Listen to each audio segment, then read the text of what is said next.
You're at the Coaching Inn, 3D Coaching's virtual pub, where we enjoy conversations with people who are engaged in the world of coaching.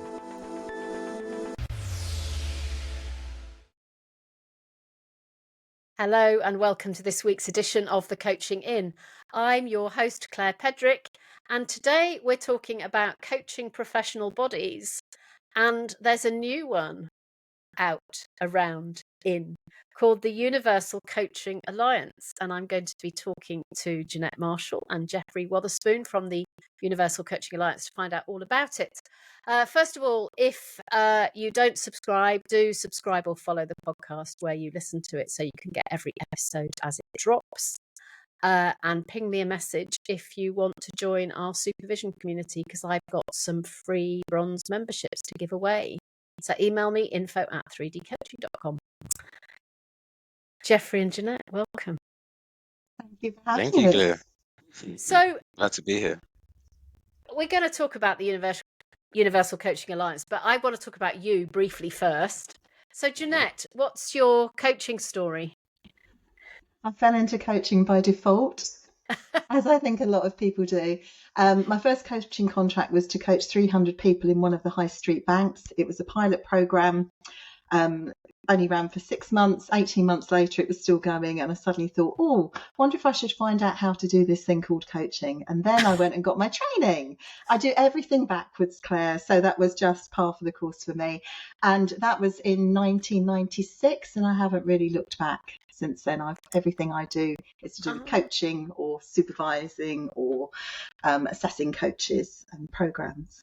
So you and I started out, well, I started in 87. Oh, I wow.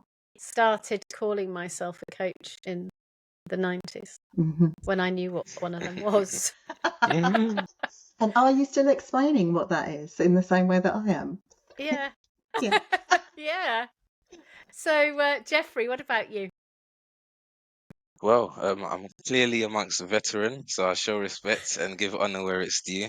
My coaching story doesn't go so far back, but I guess my coaching story starts in 2012, and I initially became a coach to do the work I do in prisons. So right now, I still do coaching in prisons. I've been doing it for about 12 years now, and that was initially why I became a coach. And through doing that work, I came across other professional coaches who said to me, "Have you ever considered doing this corporately?" And I said no. Then they told me how much they were getting paid, and I said, okay, I think I will consider it. And for me, I loved coaching. I loved what I was doing, and to know that I could do the exact same thing in a different environment and it could be a potential career path for me was just wholly and totally attractive. So that's the path I set off on. And yeah, I'm really glad I did. Great. And you know Mark Bixter, who's been a guest on the show, don't you? Yes. Yours. Mark and I have crossed paths many times. I think Mark follows me. So yeah, so I first met Mark at Mo, and I was on the very first Mo course, and then we both did Young Women's Trust together, and perhaps I followed him, or maybe we started at the same time. We did Spark Inside together. He definitely followed me. Spark Inside is who I do the prison coaching work with, Yeah. and then I followed him to do Frontline, which is a coaching program for social workers at various levels. So Mark really does the Frontline program, which is for I guess new people qualifying as a graduate scheme. So it takes people through students to newly qualified, and I did some of their leadership programs, working with team leaders and heads of services. So we were doing different projects there. But yeah, our paths have crossed paths many times, and we're good friends. I'm speaking to Mark next week, actually. Nice. He's interviewing me for something. So, lovely listeners, if you want to find out more about coaching relationships in not-for-profits, look back to the Mark Bixter episode where he talks all about that in detail. Yeah. So, Universal Coaching Alliance. What, why, how, who, all of those things. The what was very much, I've been in coaching, as I say, for a long time. and particularly around assessing coaches and coach training programs and supervisors and supervisor training programs. And I just got to a point where I thought, actually, there must be a different way of doing this. It wasn't my intention to set out to do this, but I left a role that I'd been in for a number of years, and within 10 days, 4 completely independent people came to me and said, when are you going to set up your own membership body then? And it was kind of the universe talking to me. So I thought, actually, I'll give it a go. I've got nothing to lose. I've always been aware that for a lot of people, actually becoming a member of a membership body or becoming accredited has been quite a hurdle for them to be able to get over, in terms of, the perceived challenge, how they'll have to change, what they'll need to do in order to get that accreditation or that membership. And I know there are some excellent coaches out there who didn't have a straightforward path through training and then became a coach, and some who are actually questioning whether or not they're good enough to be a coach, given the experience they've had on some training programs and in some situations with clients. And part of my history is I've always been called in when coaching has gone awry, and I've been asked to put it right. So I had a real understanding about the things that could go wrong in that coaching relationship and also some of the solutions. So that's how we set off. Was lucky enough I'd known Jeffrey, or known of Jeffrey, for a long time, and we corresponded by email, we discovered afterwards. And he was suggested to me as someone that might be interested in joining our group. And that's what we did. So we've got a very small board of 6 directors. We have 2 in Greece. We have Jeffrey, we have Helen Bullock, who is our people development, professional development. She covers all of the events. We've got the lovely Yomna Youssef, who's in Egypt, and she's our membership, director of membership. We've got Teresa Betansanu. I do hope I've said her name correctly. And she's our strategy director. And we've also got Alex Morgan, who is director of quality. And then we've got George Karanathos, who's from the University of Athens, and he's very much about our interpersonal connection with other educational establishments and organisations. Nice. So a nice group, and supported by some very able administrators and managers, membership manager and accreditation manager.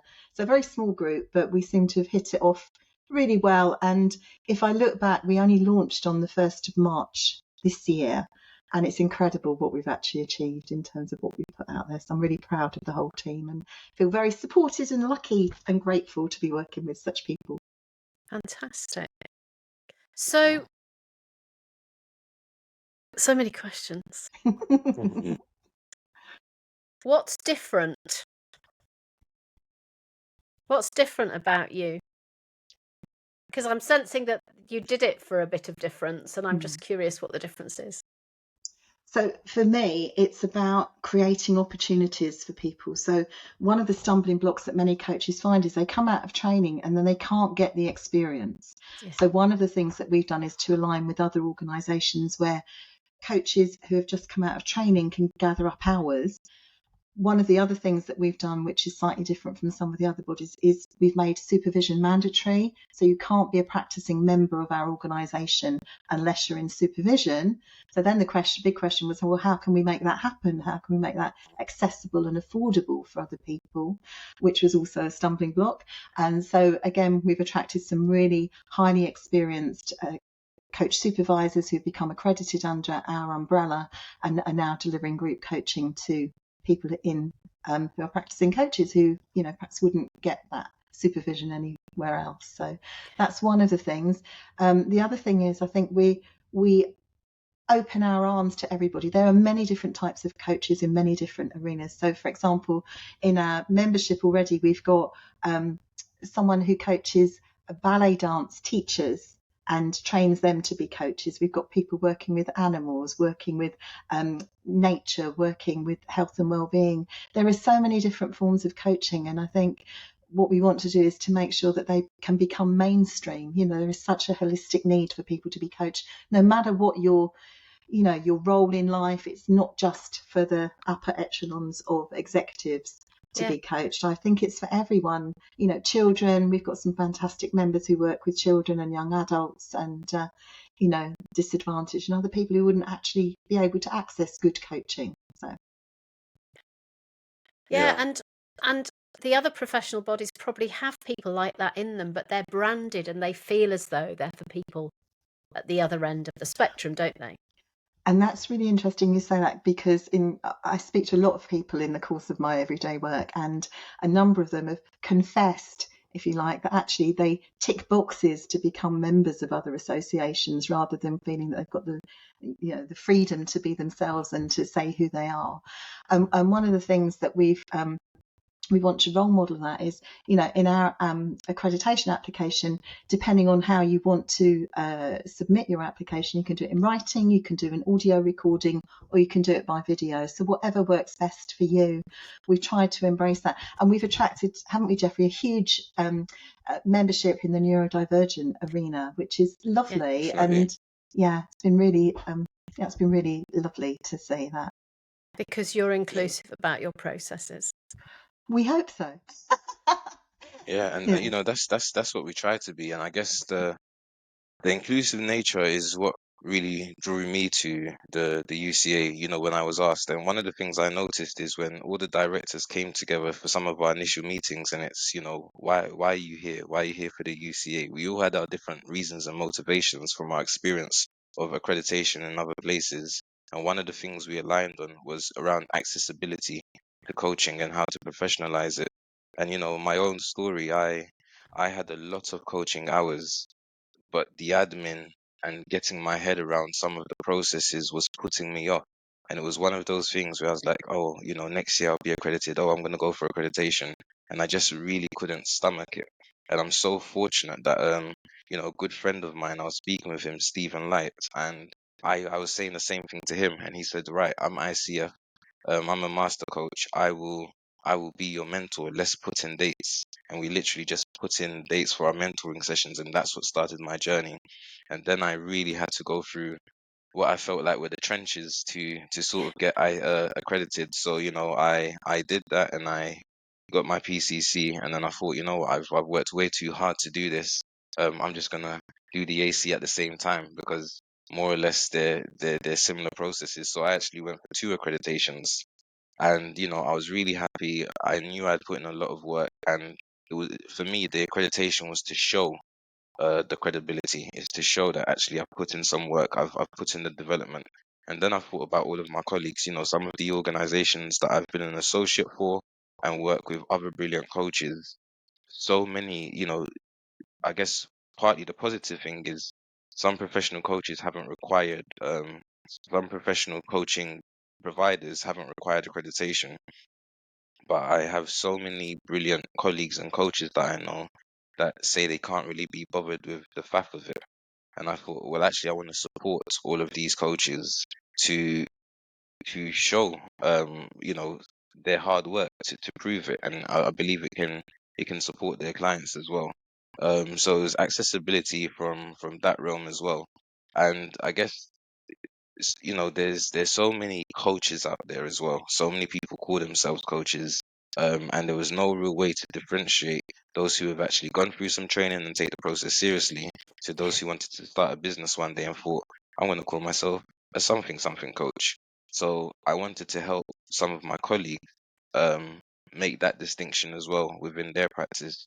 And one of the things is when people do want to go for accreditation, they come through the UCA, we support them the whole way through.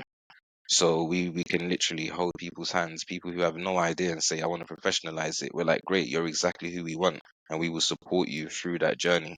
People who want to start coaching courses. So we're actually there to hold hands and actually take people through that journey. And why do we do it? Because you can read many articles that give coaching a bad name, and we want to do our part. We want to do something about that to really professionalize it, and we want to be a body that people can look at and say, that's a reputable body. You're accredited with them. We know that they support. We know that they, as Jeanette said, require all of these things, and we know that they embrace your uniqueness as a coach and support you to professionalize it. So yeah, that was some of my motivations for joining. And I Just love that you put supervision and accessibility so high up the thing, because that's not you know, different bodies require different things, don't they? But actually, for me, there's something about safety and development, Yeah. Most definitely. Yeah. and without, yeah. How do you Mhm. make sure that you're developing and safe, and how can you demonstrate that to your customers? Exactly. Right. And building on what Jeffrey said there, we've got two pathways to accreditation. So for those who've never been accredited, obviously it's a full process, but as Jeffrey said, we hold their hands through it. The bit that makes us different on that is at the end of it, there's a 20-minute professional conversation with the assessor team, because I believe you can get a real sense of someone if you're actually speaking with them. So we've done that, and that's been really well received for those that have already gone through the process. So that's pathway one. Pathway two, if you've already been accredited, why would we want you to go through the same hoops? So we want minimal information from you, but the professional conversation becomes doubly important then, because we really get a feel for you.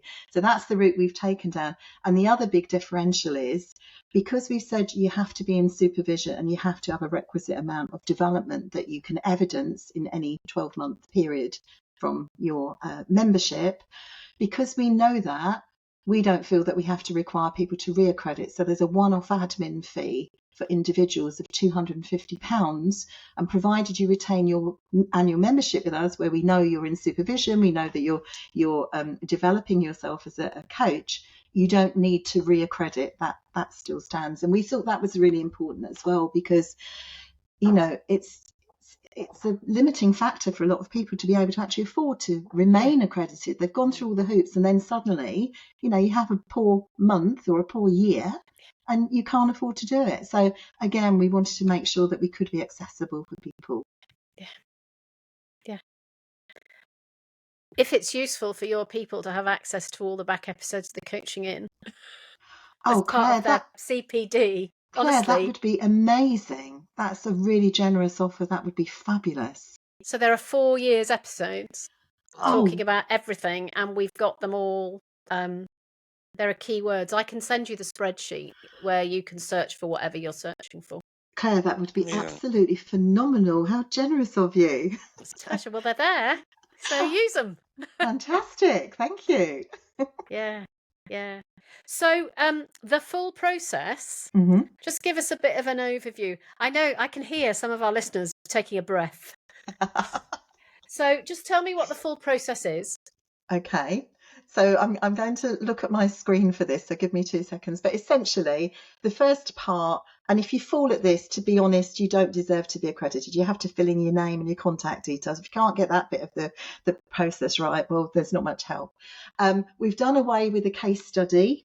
We don't need that, but we do need recordings. Let me just pull up a section. I don't know if you want to carry on talking, Jeffrey, while I'm just looking for that. Yes, I can. I'm not sure I'd be able to do it in order. I can ask And you about I might, something else while she's finding it out, yeah, Jeffrey. exactly. Yeah. What's the Yeah. best piece of feedback you've heard from one of your new members? Oh, so I would say this is the best and the most consistent, and it comes in various forms, and it's around the support that we offer. People really feel valued and supported, and that's one of the things we're trying our best to do. Actually engage with people and support them through the process, hold their hand through the process. So we know, you spoke about that safety, and it's just interesting what the mind does. I went through that process, and I know so many other people go through that process where it could even be a bit of imposter syndrome. Oh gosh, I don't think I can go through this process, or I don't think I'll pass, or I don't know if I'm good enough, or just a bit of fear. And when people actually do make contact with us, they're so surprised by the response we give them. And we've got some great managers.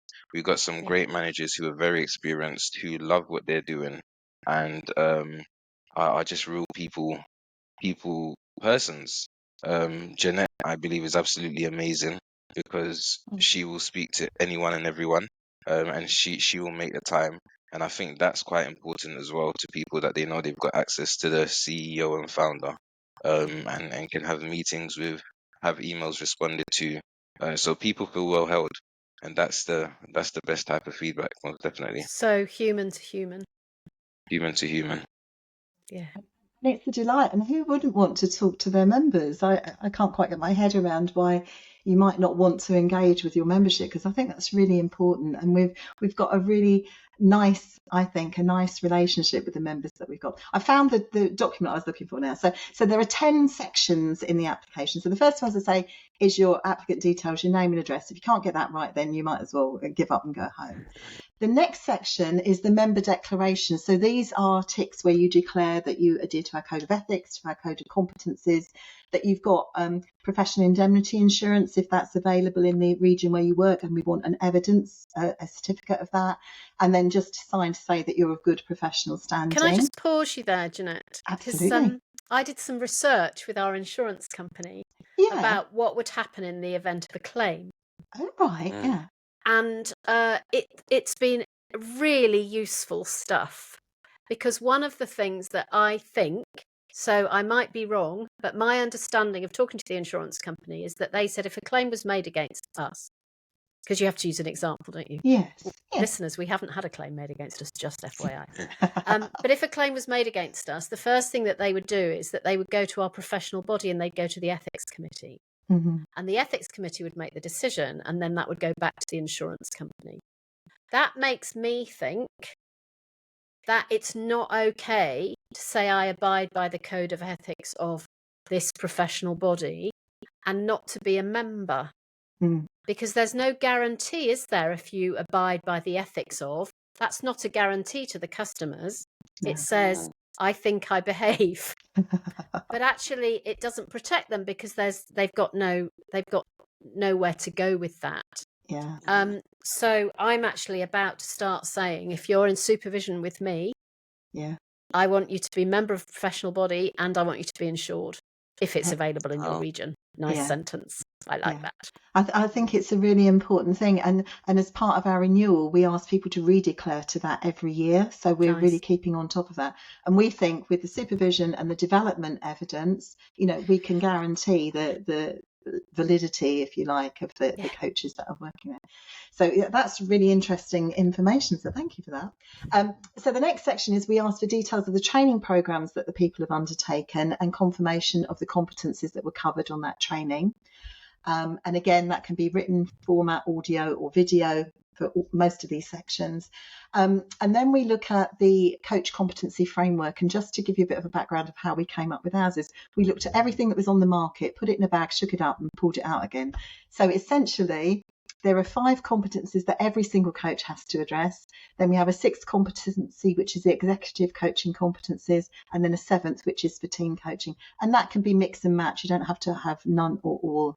To say the first 5 is for everyone. So that's you telling us how you fit and how you meet those competency frameworks when you're working with clients.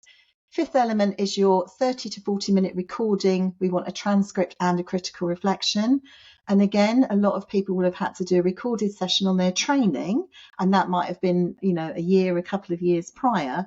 We will take that recording, but we ask that they write a new critical reflection, because we expect them to pick up different things. So it's not a huge amount of work if you've already got a recording of a client to have to go out and find another one. So that's the first half. And the second half is we want you to provide supervision hours and the supervisor's contact details, because we'll reach out to them for a reference. And we reach out to everybody for a reference. So absolutely every reference is checked. Then what we do, 7 and 8, those sections are really, it's a bit cheeky because it helps us. So the first section is the continuing coach development that people have done. So we want you to give us 3 examples of what you've done. That helps us to understand what our membership are looking for. And then Section 8 is to provide 3 key development goals for the coming year, which then feeds into our events calendar. Nice. And we give, at the upper level, if you're accredited with us, you need to have 35 hours of continuous development in any one calendar year. That is all provided as part of your annual membership fee with UCA. Because again, we're thinking we're a community, we've got plenty of people that we can call on. Why would we want you to keep paying again and again and again for something that we're saying you have to have? So we've tried to look at it from every angle, Claire, of, what are the barriers? What can we do? All the signs are it's going to work, and it will evolve over time, I'm sure. So that's coach development plan. Then we come to client references. So depending on whether you're coming in at foundation level or master, it can be anything from 1 to 4. And then the 10th element is that professional conversation, which, please, listeners, don't be scared about that. We're on your side. We want you to get through this, but we really want to understand what makes you tick as a coach or as a coach supervisor, because we've also got accreditation for coach supervisors too. That's the process. Wow. And I love how inclusive that is, that if writing isn't my thing, Yeah. I can talk it or video it or something. Yeah. Because, writing can be quite academic, and I was a Yeah. coach trainer for a number of years, and I know some of people's biggest fear was the written assessment they had to do. And when I say fear, I mean that in the Yeah. true and general sense of the Yeah. word, because people have different experiences with education and assessments, etc. So to really just do away with that and still support their professional development, because from experience, I know some people are just brilliant coaches or brilliant people persons, and their beliefs around academia really limit them.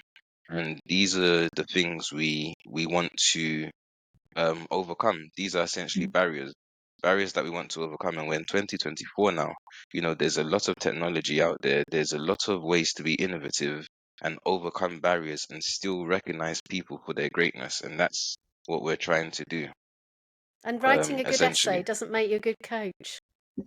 And that's the point. And that's the point. And we've seen it, because some people are so cognitively gifted that they can write the most brilliant essay, and actually, even through professional conversation, they can articulate themselves in an amazing way. And you might think, wow, you're an amazing coach. And then when you hear them, my experience is sometimes I've been shocked. Yeah. So, there needs to be a fair and I guess reasonable way to measure all competencies. You look like you want to build on that, Jeanette. I was going to say I could probably share some horror stories of situations where I've assessed coaches, and as Jeffrey was saying, the written stuff is exemplary, and then you listen to the recording and you think, my goodness, this is a different person. And on 2 occasions that I can recall, it actually was a virtual assistant had filled in the written piece beautifully, but then when it comes to the coach actually doing the recording, that was a whole different story. So again, part of us, it's kind of a safety net for us, so that we can say one of our highly trained assessors has actually had that conversation with that individual and can vouch. And of course, there's a process we go through internally. Not everybody is going to get through the process, and I think that's quite right. What we will do is give very clear feedback around what's missing or what needs to be polished. And it might be we say, come back in 6 months' time, get a bit more of experience in X, Y, and Z and come back. And equally, we give you very clear guidelines about what you need to do differently in order to achieve the pass. I love that you use recordings, because I think that's really important, because how we do what we do is the thing that the people who buy our services are going to experience. Exactly. And yeah, we have a lot of people on our coach training programs who come because they know they won't have to read any books. Yeah, it makes a big difference, doesn't it? And you can read a great book, but would I want to go to a dentist who's only read a book about dentistry? No. Yeah. One of the pieces of feedback that I've always had about simplifying coaching from a lot of students of coaching is it's the only coaching book I understood. But the thing that bothers me is how many hours people have spent staying up at night when they're in busy jobs in order to complete assessments and essays that aren't going to make them better coaches. It just feels so unfair. And uncoach-like. If we accept our clients as they are, meet them where they're at, why would we? Yeah. So there's a justice thing that I'm, and a fairness and an equality thing that I'm hearing from the way you're talking about your work. Yeah. So what haven't I asked you that our listeners are going to want to know? I will put a link to all your stuff in the show notes. Oh, that's brilliant. Thank you. I think Jeffrey said an awful lot of it about us being, I hope, approachable and accessible. I think one of the things that we're already seeing is that we're building a great community of coaches, and I think that's really important.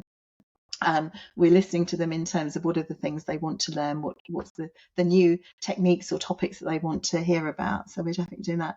But I think the other thing is, if there's anything you want from a professional body that you're not currently getting, come and talk to us, because we can't have thought of everything.